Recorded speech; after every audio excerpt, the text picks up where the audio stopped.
Well, hello and welcome to everybody, and thanks for joining me for what is part 6 of this Cossor 238 restoration set of videos. Now, I don't know if you've spotted it, there's a little bit of a spoiler behind me. We did actually get this radio finished in the end, but I've got to admit it turned out to be an awful lot more work than I thought it would be. And when I started it, I really had no idea that it was going to end up being about 6 45-minute episodes. So thanks for everybody for bearing with me and sticking through it, and thanks everybody for all the help and advice that you gave me. That was great.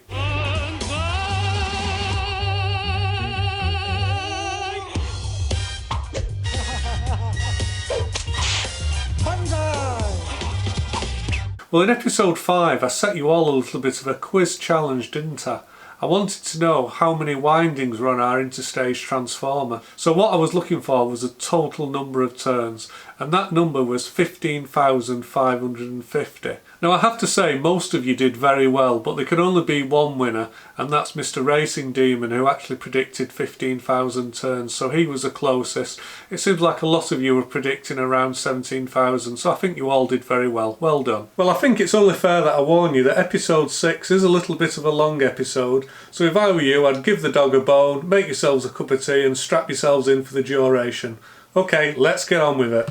Well, hopefully we're about finished with this now, and the only thing I've really got to do is connect this power cord to it, make sure the thing runs the right way around, fix a few screws down, and then hopefully we will be done.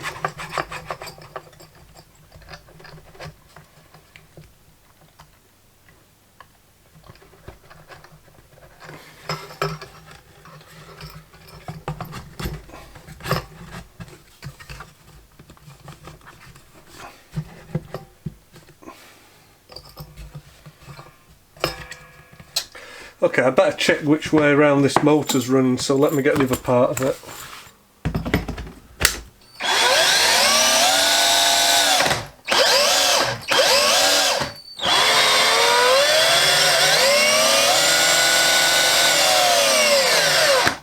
Okay, so we're just going to connect up this final pivot point, and then I think we can take the old girl out for a bit of a test drive, can't we?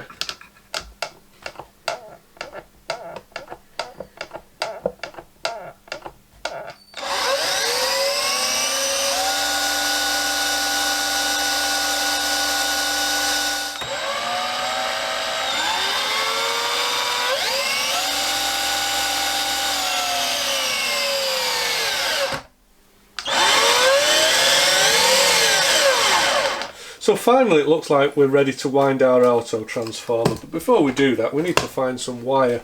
So I'm just going to double check what the wire was here. I think it was about 0.8 mil or 0.85, sorry 0.85, really is very fine.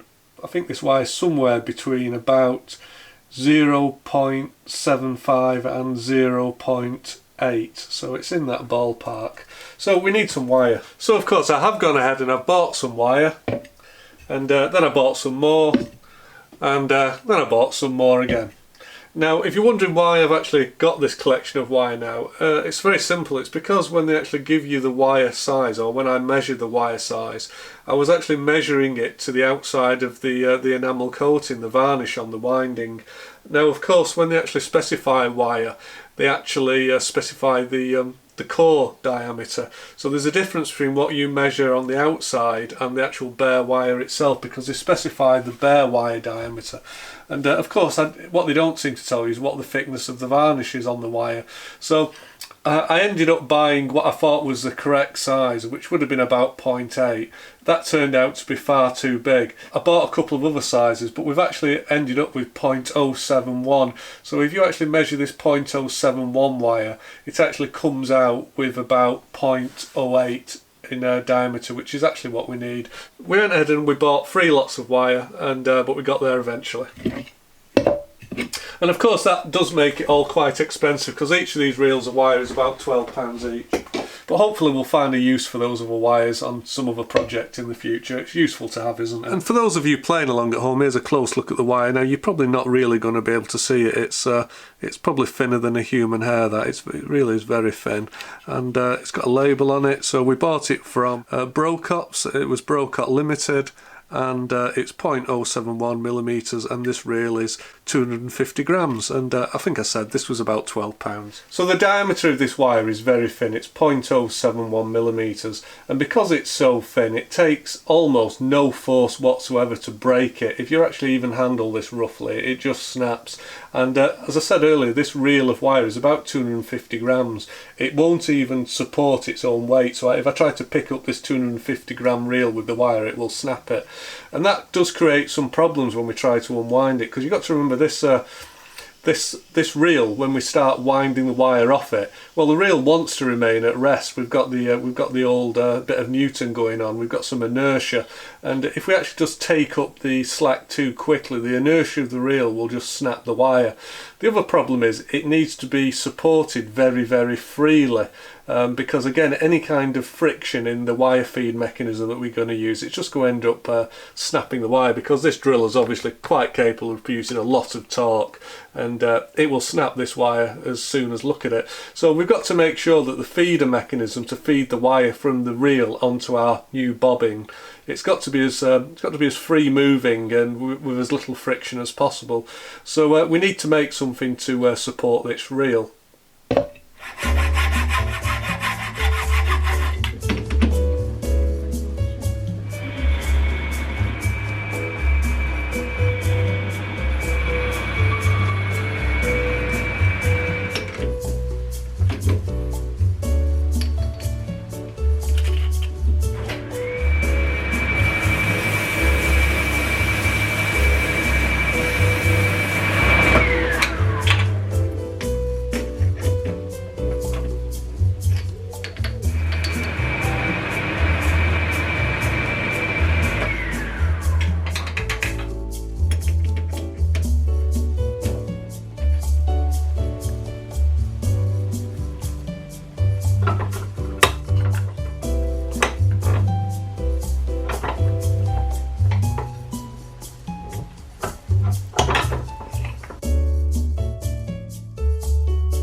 So I've just got our bobbin of wire here, and the inner part, the first part wound onto the bobbin, it actually takes a lead out of the side of the reel here. So what I'm going to do is I'm just trying to join a wire onto here, something a little bit more substantial than this very thin wire, because what I want to be able to do is measure the continuity of this wire, because when I actually make the connections to the various tapping points on the transformer, it's going to be important that we test those tapping points for continuity. And I'm just reinforcing it because I think this wire is so fragile. If we're not careful, it's just going to come off. It's just going to break. Hopefully I've got that on. I think I did. So it looks like we have got continuity between one end of this reel of wire and the other, and it's coming up as about 32 kilo, which is in the region of what I expected. It's in the ballpark, so at least we know that we haven't got a break anywhere in the wire, and we're going to come back and we're going to do continuity tests as we wind our transformer to make sure that we've actually soldered our tapping points onto the very thin wire, make sure we've got them soldered on properly. Well, I've got to admit, I'm starting to feel quite apprehensive with this. I think I've done everything I can to maximise my chances of success, but as I said before, we've never done this before, and I don't know if it's going to work or not. I am just worried that we're just going to keep breaking the wire. So I've gone ahead and I've mounted our transformer bobbin onto this axle, and this is the one with the disc with the magnets on it, so that's going to activate the turns counter as this thing is winding its turns on. And I've also put these fairly large penny washers on each side of the bobbin. Now what they're for is, a few people have advised me that if you're not careful, when you actually start to wind the wire on, it does exert a side pressure on the bobbin and it swells the bobbin, the sides move out, and if you're not careful, once you've wound it, you won't be able to reinstall it back in the transformer because it will have grown a little bit, the bobbin. So they said you need to put side plates on it to hold everything in. Now the way you assemble these transformers, you don't actually take the very thin wire out of the transformer, you actually have a leading wire, and you'll remember that if you saw me unwind the transformer. So in order to get this leading wire into the bobbin core, you've got to have holes in it. So I've had to cut a slot, a V shape here. I've cut a V shape into our support washer, and that's so we can install the leading wires. So I think the only thing we've got left to do now is actually to assemble this into the coil winding machine and well, literally give it a whirl, see if we get anywhere. So the end of the axle here goes into a bearing which is installed in the back of this big bolt. Well, actually, we've got to put it in the drill side first. So we put it in the drill. Now I can get it onto the bearing support. Put it in the chuck up. So I mentioned that we need some wires to lead into the centre of our transformer bobbin. So I've gone ahead and I've just found, I think this is a cable off an old alarm system. You know, the thing that wires up the switches on the doors and things like that. It's quite thin wire. It's the thinnest I've got to hand actually, so the reason I'm using it is because it's all I've got. Now there's no reason why I actually chose these wire colours, it's literally just what I happen to have to hand. Now apparently there's one other really vitally important thing you need to hand, which is copious amounts of sticky tape, because the wire is going to break or come apart or need retaining quickly and in a hurry.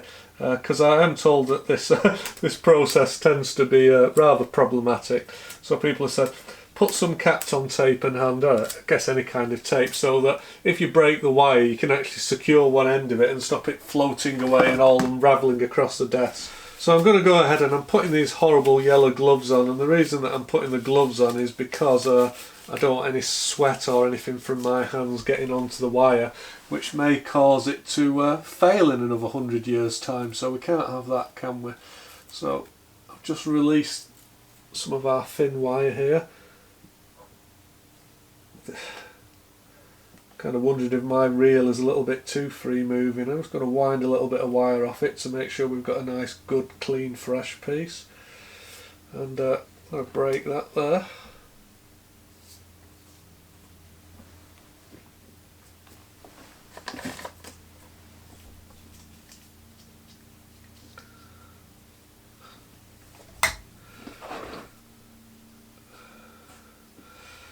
And I just need to expose an end, and again there the Kapton tape came in very handy right away there, because what I'm going to do is I've got to just tin the end and I've got to join on one of our leading wires. So let's do that now.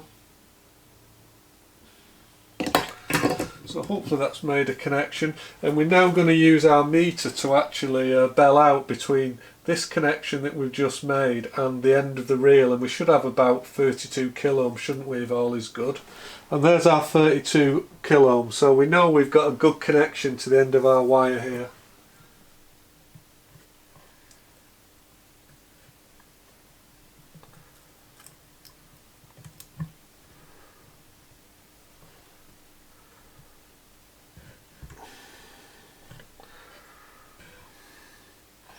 So hopefully you can see, I don't know if you'll be able to see or not, I've taped our very thin enamel wire back to the bobbin former, and actually our trace, our leading wire.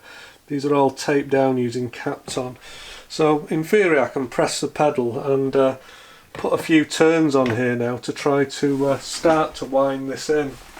Now I do apologise, I think I may have missed off the start of winding this bobbin. Unfortunately it was a combination of mild terror and stupidity, but I forgot to start the camera. So we're actually 1,000 turns in now, and the first amount of windings I've got to put on it, I've got to put 10,374 on it, and that's going to take us to the centre tap.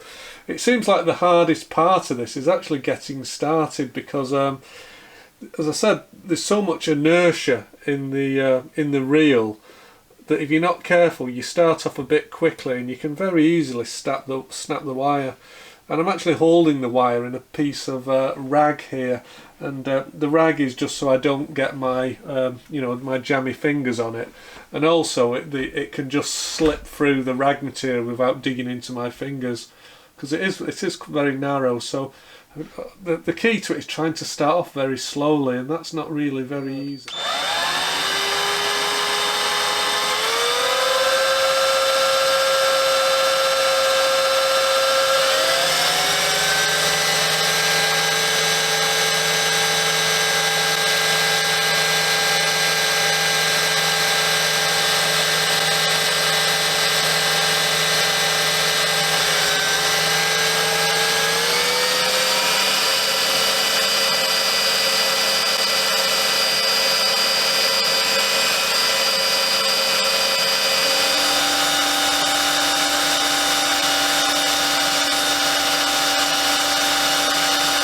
Well, so far I've got 10,196 turns on our coil, and I've got to put 10,374 onto our first tapping point.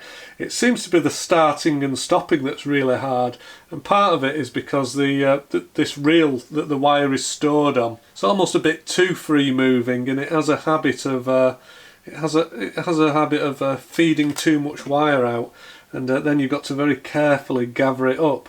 But even though this drill has got a speed control on it, it has a habit of just starting up a little bit too quickly.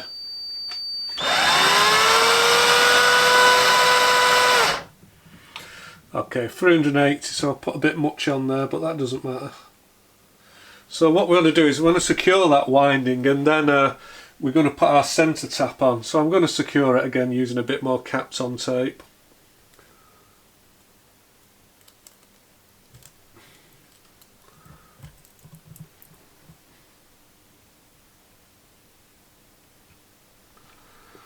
So hopefully we should have some continuity on this wire now, back to our beginning of our first winding. So let's just check that. And we've got 1 kilo ohm, well 2k. So it looks like we've got a good solder connection.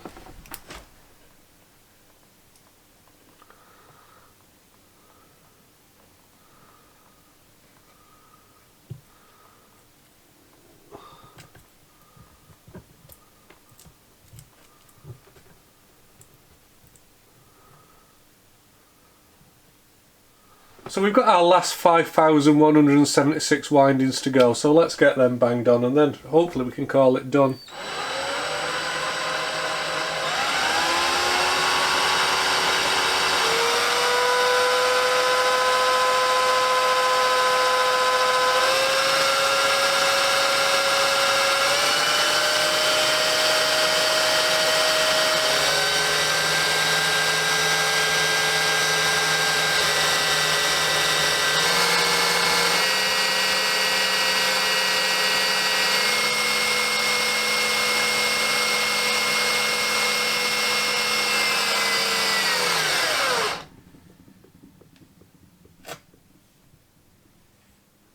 So there we go, I've gone slightly over. I needed to put 15,550. I've actually put 15,585 on, but that isn't going to make any difference.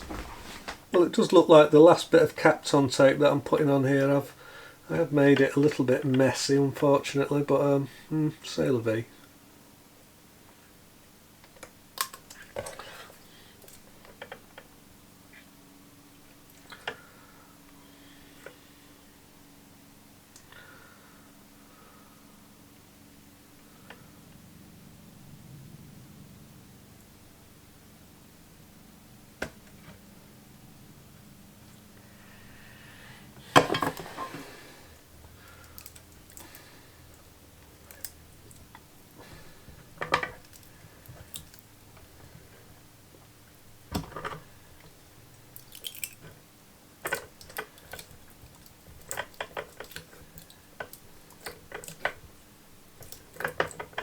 Now, I think that's the best I can do, so let's hope it's good enough. And I think I forgot to check that one for continuity, didn't I, which was probably silly. That'll probably be open circuit knowing my luck. So let's just check that now. We can take it out of the winding machine though to do that. So that looks like we've got about 1,400 ohms to our first centre tap. And then from the start of our winding to the end, we've got 3,400. So that's what we've ended up with. What do you think? Will that be okay? Will it work? Fingers crossed it will. So this is the old framework, and it's a bit bent to buggery from when we undid it. And these are the E-cores, and these are a little bit bent as well. So I think it's probably a good idea, so I can get all these back together. I try to straighten them, and the only way I can think to do that is probably to put them between the two bits of metal and so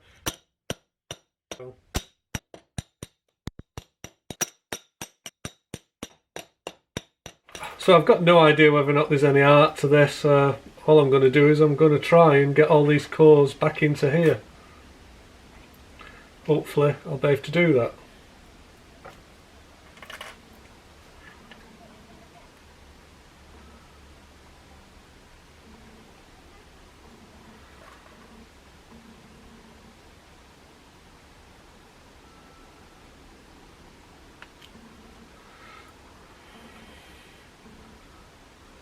And last one, will the last one go in?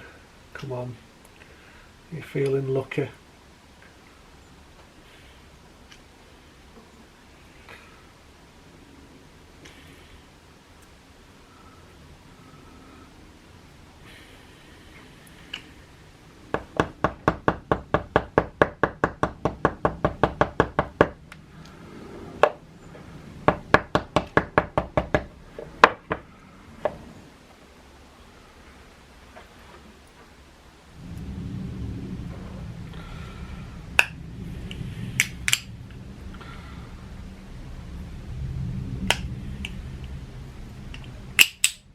And finally, here's our assembled interstage transformer. Now, it's not perfect, but hopefully it will work. Let's go and give it a go. This is going to be one of those hard things to assemble that now the wiring's in place, it's difficult to get at everything.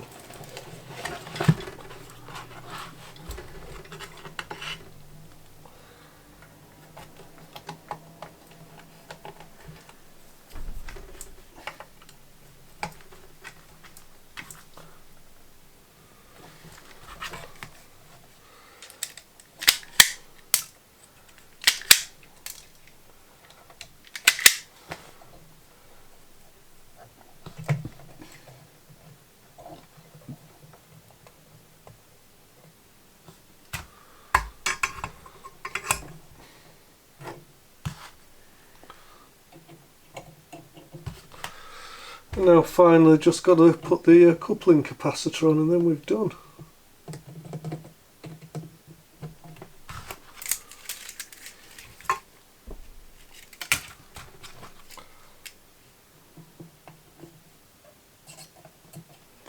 Question is, will it work? Well, your guess is as good as mine.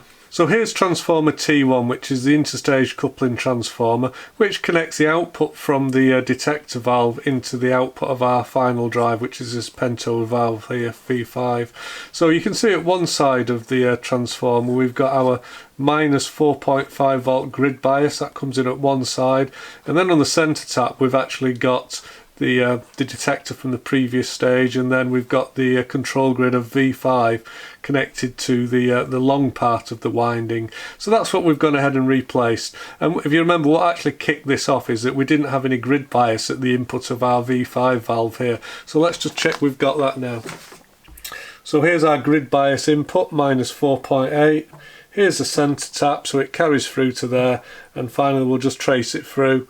That's the output of the transformer, and let's trace it through onto the valve, onto the control grid. Yeah, minus 4.8. So looks like we've got continuity through our transformer, which we certainly didn't have when we started. On BBC One in League One, Ipswich are the new leaders. They won at Gillingham. They've got 21 points to go ahead of Coventry, who have 19. Coventry didn't play to no goal to nil. Fleetwood came from a goal down. Okay, so we've gone ahead and connected everything back up, and the radio is working very well. It does seem like it was a worthwhile improvement to reinstall this interstage coupling transformer. The radio does seem to have more sensitivity. It's the volume is increased. It was loud before, but it's a lot louder now, so I'll just turn it up a little bit. Rumours that Henrik Larsson watched them win at MK Dons today. They are the bottom three. Portsmouth just out of the bottom three after that defeat at Wickham. Back to Manchester City. Pep Guardiola live with Juliet Farrington. So that's certainly very loud, but where I've really noticed it is that there was a station here which was barely audible, which was this one.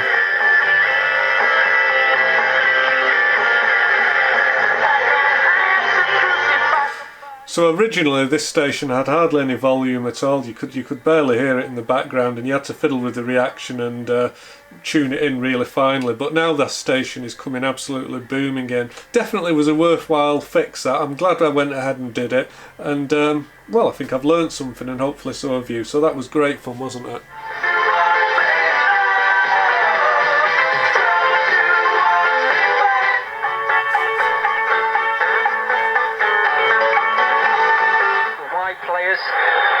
Defending football on it. Alzate infield towards Stevens side the left, but now Almiron will win it, and then he's Sports Report. This is BBC 5 Live. This is Mark Chapman, 5:36. The lines are open 4606 with Alistair, Bruce Ball and Chris Sutton. 08085. G'day. Hi, it's Paul from Grantham. Pablo. When are skinny jeans too skinny? Before you shrink wrap your valuables, We want to ask you some questions. Okay. has your voice gone up an octave in the last 5 minutes? If you've got your hands in your pockets, might they get trapped? Do you feel like you're on a TV show called When Denim Attacks?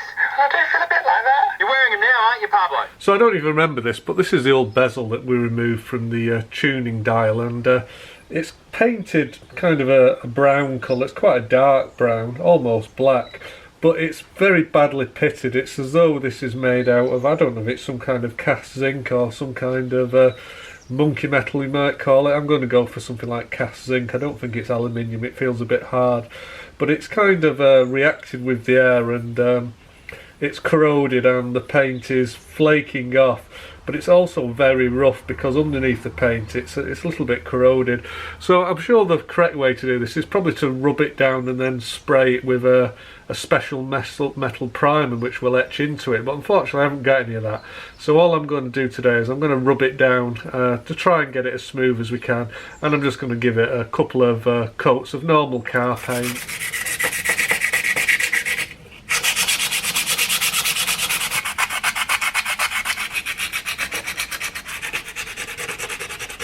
So as you can see, I've got about 90% of the paint off there, and I have to admit it came off very easily. It was barely stuck to this metal. So what I'm going to do now is I've got some finer emery paper here. It's this is P240. I'm not sure how fine I'm going to go with it. I think it's probably better to leave it as rough as I can, actually. Reason being is I think if I leave it rough, the actual primer's more likely to find something to key into. So I may just give it a rub over with this 240 and leave it at that, see if the spray paint will then take to that. So I'll rub this down a bit more, I think.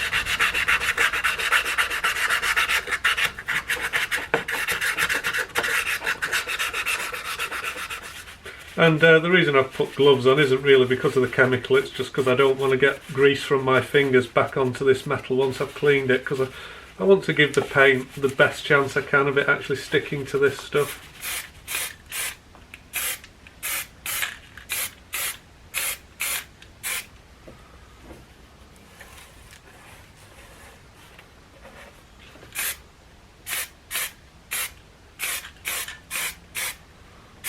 Well, I think we're about ready now to start reassembling this radio, and we've got various bits of rusty hardware. I don't think I'm going to repaint these because they weren't painted originally, they were just kind of Japan blacked. So we're not going to repaint them, but I think what I will do is I will just brush the worst of the rust off it and just try to clean it up a little bit. So what I'm going to do is I'm just going to put a little wire brush in my lathe chuck and just give them a bit of a spin on the lathe.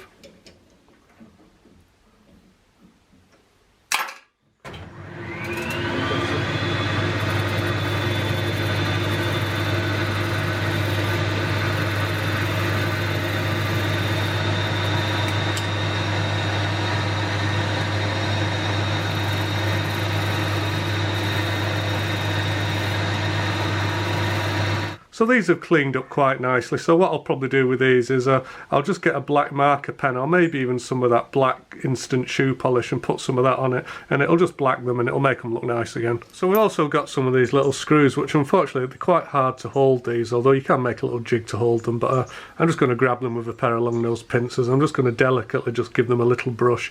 I'm mainly interested in just cleaning up the slots in them so we can get a screwdriver in there, because again the slots in these are kind of blocked up with 100 years worth of filth.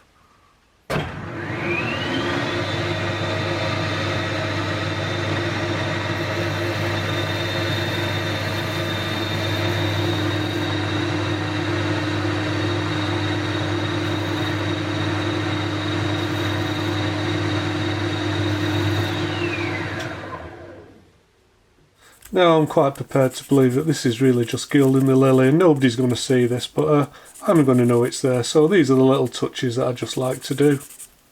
So I've gone ahead and done that now. All the parts that should be brass coloured are now brass coloured, and all the parts that were black are now black, including my fingers. So I'm hoping you can see here on the side of the cabinet we've already got our 4 coats of Danish oil there, and there's already quite a nice sheen, but if you actually just run your hands across it, there's just a slight roughness. So what we're trying to do is we're just trying to flatten out the varnish on it, and then when we put the top coat on, that'll go on super smooth. So as I say, when you actually go over it with this wire wool, you're not actually trying to take a lot off. All we're trying to do is remove those rough spots. And what some people do is they actually just rub it down at this stage, because not everybody wants to have a really shiny finish. So what some people actually choose to do is they rub it down with wire wool, and then they'll just go ahead and they'll just use like a furniture wax polish on it, and that gives kind of a slightly worn in look, and in some ways that can be preferable. But I want to try going for the high gloss finish on it. That's what I'm aiming for. The way that I like to do this is I like to work my way around the radio. I'll do every panel, then I'll turn it round and work round it again from the opposite direction. So hopefully any spots that I miss the first time round, I will get the second time round. Well, I just went ahead there and brushed and hoovered all the dust and bits of wire wool off the cabinet. And what I'm going to do now is I'm just going to give it a wipe down, kind of a final wipe down. Actually, I'll probably give it a couple of wipe downs with some white spirits. Okay, well I'm just going to now leave this for 10 minutes for the white spirits just to evaporate off a bit. Shouldn't take long because it's quite a nice warm day here. And then final coat of Danish oil, and I think we're done then. I think I said last time, one of the great things about Danish oil is it's actually very easy to apply. You really can't get it wrong. I suppose it helps if you've got some kind of technique for doing it, which I haven't. I just kind of throw it on anywhere and then hope I haven't missed any, which I usually have. Okay, so in theory it's time to give this a final wipe down.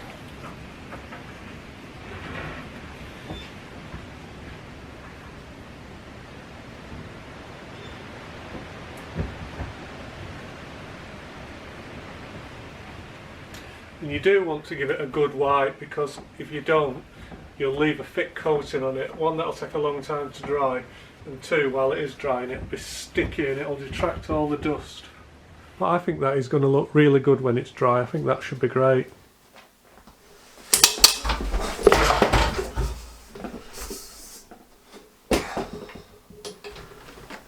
So here's the cabinet, which I've just carried in, and I don't know if you just heard the commotion on the camera. I managed to just trip over the one of the light stands, and unfortunately I've banged the front of it against the door, and I put 2 tiny dents in it. This was absolutely perfect before I put these little dents in it there. So I'm actually a little bit gutted about that. Stupid me, I just tripped over the wire and pretty much fell over, and this just banged against the side of the door. So there's a mark there and a mark there, and that's really going to annoy the hell out of me. I think it probably will touch up if I get a little bit of Danish oil and an artist brush. I think I'll just be able to fill that in, and nobody will be any the wiser. Nobody else will be any the wiser, but I'm going to know it's there, and that's going to annoy me.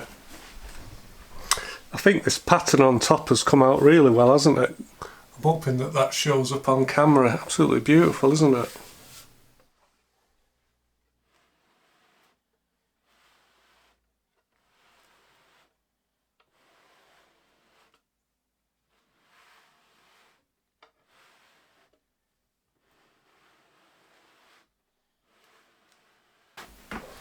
I think I'm really pleased with that. It was definitely worth the effort to strip it down, stain it, and the Danish oil has made it look lovely. And I think we'll actually start off by putting the speaker baffle board in. I think that'll be the first job. Now this is the baffle board off the radio, and when I got this it didn't have any fabric on it, so I've just basically cut up one of the wife's favourite cushions, which I thought would do nicely.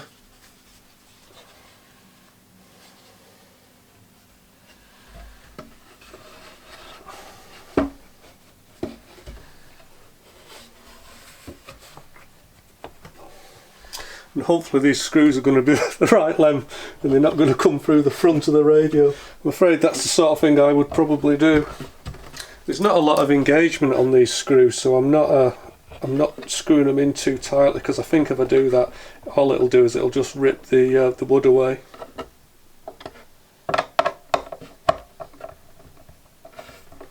Okay, I think that's as much as I dare. Let's see what that looks like. Well, I don't think that looks too bad at all, does it? I think let's put the glass in next.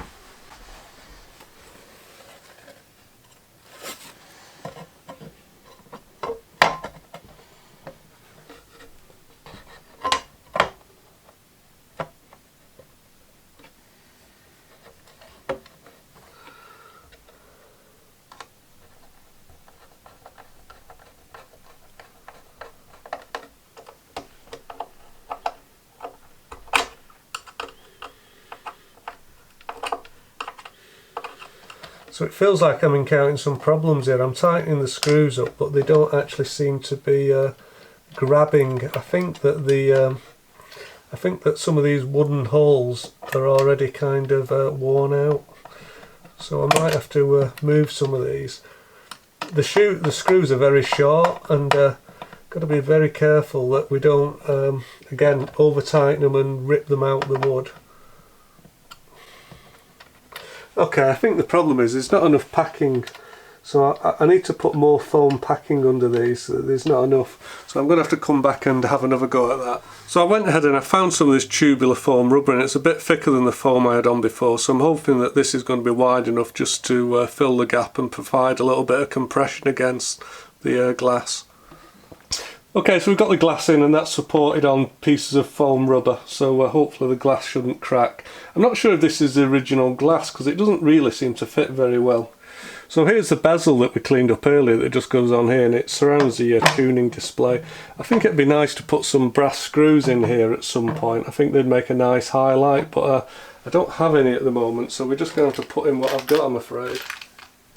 So I've just found a couple of screws for this, and I don't think they're absolutely perfect because they're a modern screw, but they're all I've got for the moment, so I'm going to put them in.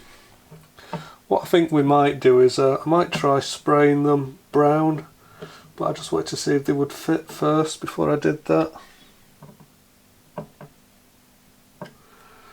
And that's another one where I think the hole might be a little bit big for the screw. Okay, I'm going to go with that. I might actually fix this in with a little bit of hot melt glue or something when I assemble this. So here's a tuning scale, and I've got to admit this is really made about as cheap as you could possibly make it. It really is. It's just a piece of aluminium that's got some numbers screen printed on it. It's like I say, they really did build this thing down to a price. So the pointer for the tuning indicator just goes on here, and this will be visible and stick through the front of the radio.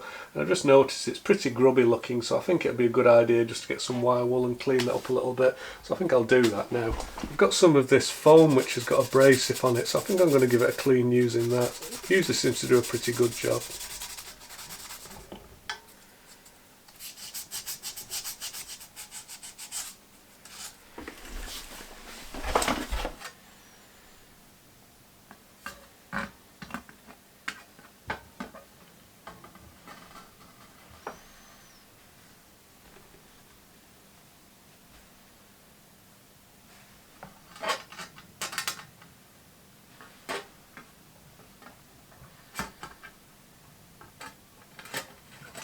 I seem to remember that getting this off was a bit of a free-handed job.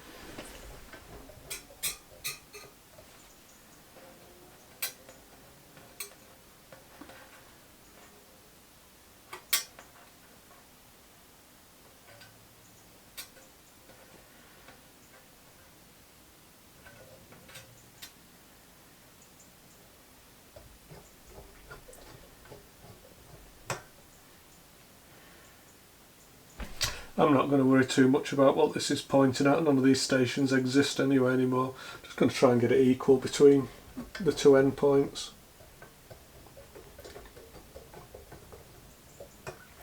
That's good enough.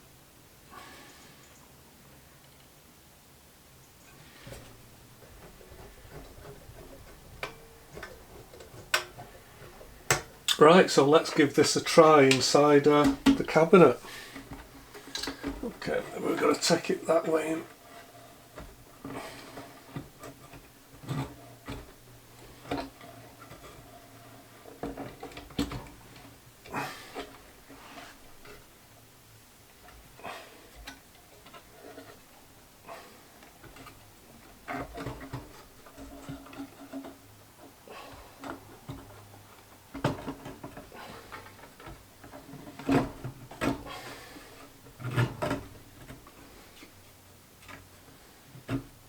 Well, we're in.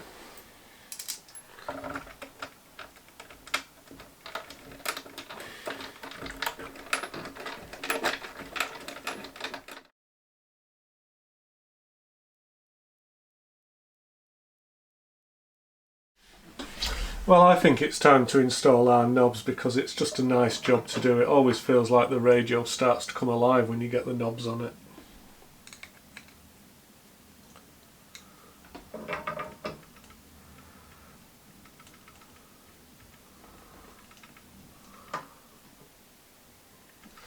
I think this outside one here was our reaction control, wasn't it? Now the control shaft's sticking out from the front of the radio. They're a bit unusual in that, well, these two don't have the normal flats on them. They've actually got a V cut into them. And I think I mentioned that when I took the radio apart. And that V, there's a grub screw in here with a point on it, and it locates inside the V. Well, I wasn't very happy with these chrome finish screws, so I've gone ahead and I've taken some screws and I've just sprayed them with some brown paint. I don't know if this paint will just chip off the minute I try to screw them in. Some of it probably will, but what I'll do is I can always go over the slot here. If I damage the paint, what I'll do is I'll just go over it with a little bit of brown paint with a fine artist brush, and we'll touch it up.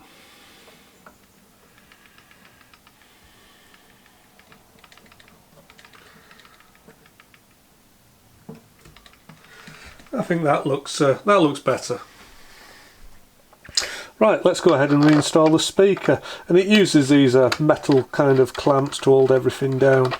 I'm not actually even sure if this speaker belongs to this radio. I think it's probably not far off being the correct vintage, because you remember I actually just found this in the junk pile, so I'm not certain whether it's the correct one or not. And I don't even remember it, when we got this speaker, it had kind of like a big bag on it, which was, well, to keep the dust, and, well, back in the day they used to be paranoid about iron filings. I don't know if they had a lot of iron filings floating around back in the day, but metal and stuff like that, they were worried about it getting into the speaker, so they used to put the speakers inside a cloth bag. Well, I haven't got a cloth bag to put it in, and don't really feel like making one today, so we're going to do without that and just reinstall it as it is. So previously we had a big rat's nest of cabling coming out of the bottom of this radio, and I really should have addressed it and tidied it up previously, but I forgot about it, to be quite honest. So I've gone back, and it was a bit painful. I've loomed it up, and I'm just going to put some of this spiral wrap round it. Sometimes you can have problems when you actually wrap a bunch of cables together like this on radios, but the original cable was bunched together in a similar way, so I'm hoping we're not going to have any problems with that. I've also gone ahead and put a strain relief at the back of the chassis here, so that we're not pulling the wires on the terminals. I think this wooden fibre panel has probably been very damp in the past, because it's distorted. But hopefully now it's been brought into the dry, it should sort itself out. So there we go, we've entered a dark and spooky place where old radios come to die. Blech.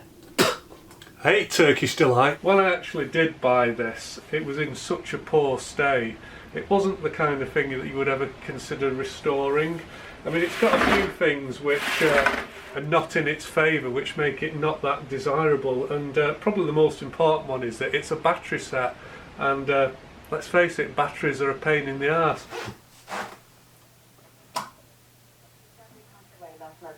So sorry to hear that, Rachel and Anne-Marie, but we'll for you with love. 8, 12, 15, keep your texts coming in and your tweets. Guilty, then you're in a sort of difficult position for sports per se. But finish them where we started on the sort of I have to say, if I was the owner of a club, I don't know Peter personally, so I'm going to say